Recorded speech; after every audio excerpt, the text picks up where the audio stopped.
So what's up mga ka-TH? Ang pagbabalik. Ayan, so bumili tayo ng bagong metal detector natin. So pinalitan na natin yung beach metal detector na 1 feet lang ang kayang i-detect, or parang mga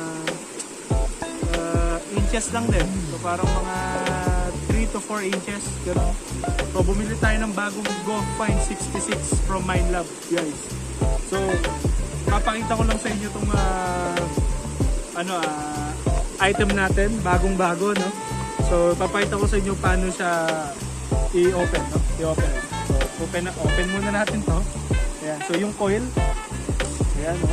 So hihilahin mo lang siya. Tapos pwede mo pa siyang i-extend ng isa kung gaano kakatangkad. So ito pa, ayan. So napakahaba niya mga ka-PH. Tapos ito yung lock niya mga PH, ayan. So kita nyo, ang haba niya na agad, no? Yan yung pala. So ito pa yung isa. So ito yung sa digital natin na sa mismong item natin. Then pwede mo pa siyang i-adjust. Ito, para sa armrest niya, tarinig yung mga alay. Yan. Kung gano'n katangkad yan mga ka-PH, o gano'n kataas yan. Diba? Ang taas, ang haba. So, diba? So isusukat nyo lang to kung gaano kayo katangkad, no? So para hindi kayo mangalay. Kasi kung ganyan, no? Ito pala yan. Kung ganyan, so sobrang layo naman, no? Parang nakakangalay siya ng saan. So kapag gano'n, i-adjust nyo lang siya. Yan, adjust nyo lang siya ng isa. So tingin yung napakahaba pa, i-adjust nyo naman ulit siya. Dito naman. Yan.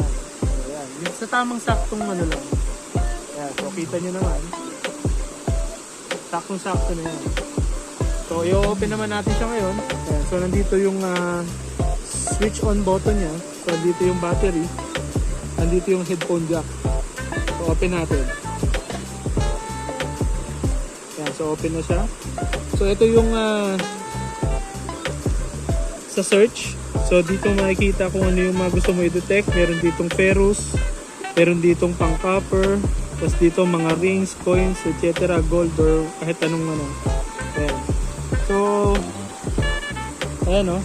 So nandito yung brightness, nandito yung pang-adjust ng volume, nandito yung pang-adjust ng sensitivity kung gaano kalalim ang gusto mo. Pero sabi kasi sa akin, hindi nyo siya pwedeng isagad ng sensitivity kasi marami kasing mineral sa atin, unlike sa third key na wala naman masyadong mineral. So pwede nilang isagad yung sensitivity nila, no? So itry natin dito. Ito, kung makikita nyo to, ito. Ayan. Itong sachet ng ano ba to? Pineapple, no? Pineapple, ano ba yan? Sinigang mix. So ito may foil to. So tingnan nyo mga ka-TH, ha. So nade-detect siya dito sa part ng may copper, foil. Ayan, o.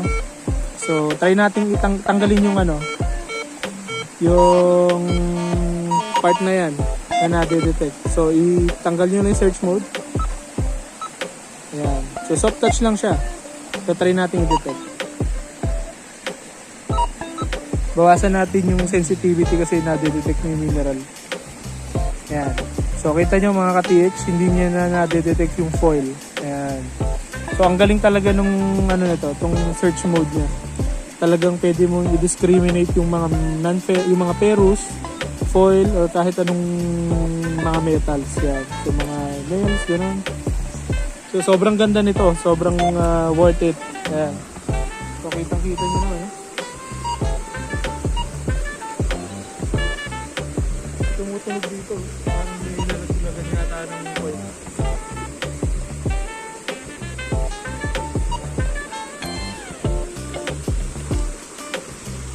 Ano to? Bato? Wala. Bato. Ayan. So sobrang ganda nito, guys. Ayan. So sobrang worth it.